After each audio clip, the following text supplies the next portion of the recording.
I'm John Donvan, and this is Intelligence Squared U.S. Oxford-style debating. We have four panelists for and against our proposition, which tonight is America is finally winning the war in Iraq. We are halfway through our opening statements, and we're now going to turn once again to the side for the motion. And Jack Keane's debating partner, as he mentioned, was also his partner in advising the administration on going ahead with the surge. And as General Keane pointed out, it wasn't just the two of them. There were other people. But Fred Kagan has been universally described as the architect of the surge at the American Enterprise Institute. He put the words on paper and connected the dots and drew up the charts and put together most cohesively the argument that ultimately persuaded the White House that the surge was the way to go. He is very much a player in the story of the surge having taken place. Arguing for the motion, America is finally winning the war in Iraq, Fred Kagan.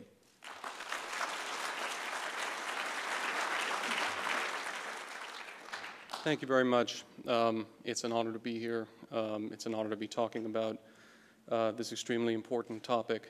I might object to excessive levity and discussions of Marx Brothers and so forth in regard to a war that has cost the lives of many thousands of people. I actually think this issue is a little more serious than that, frankly. And without meaning to spend my time taking on directly the comments that were just made, I'm going to mention a couple of errors of fact. Electricity production is higher than pre-war levels in Iraq. That is a fact. The country is not 80% Shia, although I'm sure that some of the Shia parties would like you to believe that, but it absolutely is not. And life worse than under Saddam? Well, that depends on who you are. And this has definitely been a traumatic, miserable experience for the Iraqi people. I am in full agreement with the assertion that the Bush administration planned for the war badly, conducted the war badly, lived in denial for years. I was on record for all of that time criticizing the strategy that was being pursued, criticizing the administration. I get it. It's also irrelevant to the point at hand. And it's unfortunate in our national discourse that we spend so much of our time refighting the issue of whether or not this was a good idea, and not enough time talking about where we are, where we're headed, what our interests are, and whether we are likely to be able to achieve them, which is, from the standpoint of a decision maker, the only thing that matters. And particularly since President Bush will not be running for office again, the question of his wisdom or unwisdom in ordering this war is something that can be safely left to the historians at this point. So the question is, where are we now? And the question the motion has put is, are we winning the war? I would like to amend the motion to say, America and the Iraqis are now finally winning.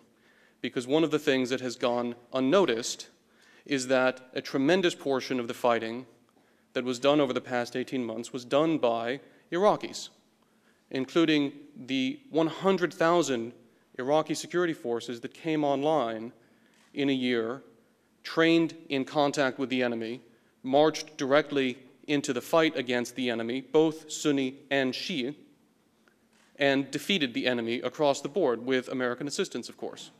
It was a remarkable thing. One of the most remarkable instances of this was when Prime Minister Maliki ordered the Iraqi security forces to clear the city of Basra, which was under the control of enemy groups of one sort and another. And the initial operation was a disaster. We worked hard to help him fix it. He worked hard to fix it. And one of the things that he did to fix it was to order the quick reaction force of the 1st Iraqi Army Division to reinforce. That division is based in Anbar. It is a heavily Sunni division. It marched into Basra, where there are virtually no Sunni, and immediately began fighting against local militias and criminals. There were no instances of sectarianism, either by that formation or against that formation. It was accepted as the legitimate military force of the government of Iraq acting against criminals and enemies of Iraq.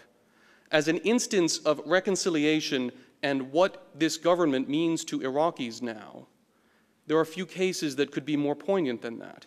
That formation remained in the south. It continued to fight right up to the Iranian border, which also sent a message to Iran, by the way. And as we talk about how Iran has been strengthened by this war, we need to talk about how Iran has been dealt a tremendous defeat by the destruction of its key proxy in Iraq, Muqtada al-Sadr's Jaish al-Mehdi, which organization was militarily defeated and is now largely disbanded politically as well. Muqtada himself is in disgrace, and the Iranians are scrambling and hoping that we will take counsel of our despair and leave Iraq to its fate. The question will be put, was this war worth it? I would submit that that's a slightly different question from whether we are winning or not, and we can parse the semantics of this any way you like. As a military analyst, which is all that I am, I can tell you the trend lines now are positive. The importance of the elections law that was just passed most Americans by. It is a watershed event. And I can tell that because I've had in the past few weeks conversations with senior politicians, senior Iraqi politicians, Sunni and Shia. And before that law was passed, they were very grim and very gloomy, and so was I. After that law was passed, the nature of the conversations that I had with these gentlemen changed entirely. And instead of the gloom and doom, we had almost wistful conversations about how Iraq will form itself into a country, how the Sunni and Shia will work together, what the relationship between Arabs and Kurds will be. And they also all made to me an interesting point. They said, you know, Iraq will be a rival to Saudi Arabia, a rival in oil, and also a threat to Saudi Arabia because Iraq will be a democracy.